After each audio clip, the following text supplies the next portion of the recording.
Morjes. Pyry Futurit, moro. Nextgen tuotteiden tuotepäällikkönä toista vuotta. Ja nyt lähestyt teitä sillä, että me ollaan varaosapuolelle julkaistu kassamyyntiselaimeen. Ja kattokaa tää demo läpi, miltä homma vaikuttaa.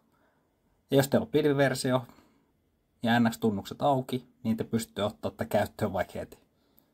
Lähtekää testaamaan.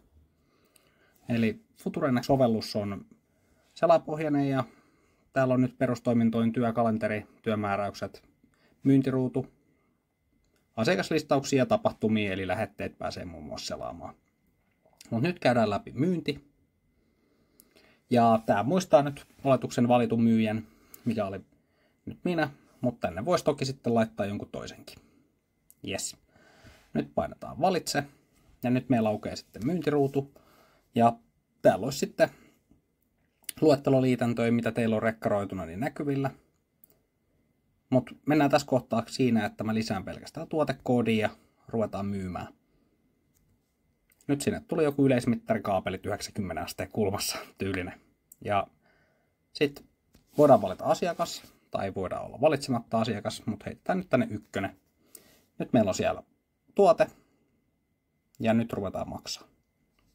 Ja tämä kaikki totta kai toimii yhtä lailla myös selaimella, tietokoneella. Ei tarvitse käyttää puhelinta niin kuin mä käytän tässä demossa.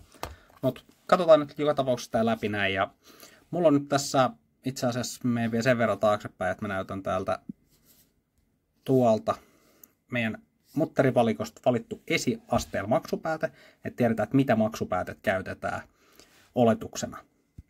Ja sitten täällä maksuruudussa, niin mä pystyn valita vielä erikseen poikkeavan maksupäätteen. Tällä hetkellä Netsi ei anna nimetä noita maksupäätteitä niiden rajapintaan tai niiden puolelta, niin käytännössä joku tarra maksupäätteen kylkeen noista 3 viimeisestä numerosta, niin auttaa sitten tunnistaa ja valitsee oikea päätteen. Mutta nyt tosiaan painetaan kortti. Ja nyt pitäisi sitten käytännössä toi maksupäätä herätä. Katsotaan tosta. Näyttää tolta.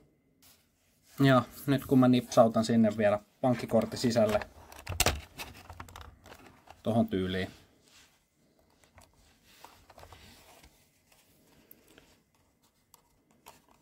Niin nyt meidän maksu onnistuu sovelluksessa ja maksupäätteellä. Ja nyt sitten käytännössä voidaan tulostaa kuitti. Tällä hetkellä tämä on vaan A4-muotoinen kuitti, mutta se pystyy skaalautumaan pienemmällekin tulostimelle, jos sen laittaa siihen tyyliin. Et tsekatkaa toi sen mukaan, mitä pystytte. Kokeilkaa tehdä maksupäätteelle ihan vapaasti. Käyttö ei maksa tällä hetkellä yhtään mitään, kun ollaan vielä ennakkokäyttövaiheessa. Ja muistakaa sitten antaa täältä suoraa palautetta. Täällä ylhäällä on tällainen anna palautetta, mistä aukeaa sitten meidän lomake, mistä pääsee sitten kirjoittaa lisätietoja tai muuta. Jos te haluatte laittaa videon tai kuvia ynnä muuta mukaan, niin menkää tuonne meidän itsepalveluportaalin kautta. Tossa ihan ylhäällä näkyy toi linkki, niin avatkaa sieltä tarvittaessa. Hyvä. Eiköhän ruveta varaosamyynti sitten suoraan selaimeen. Loistavaa.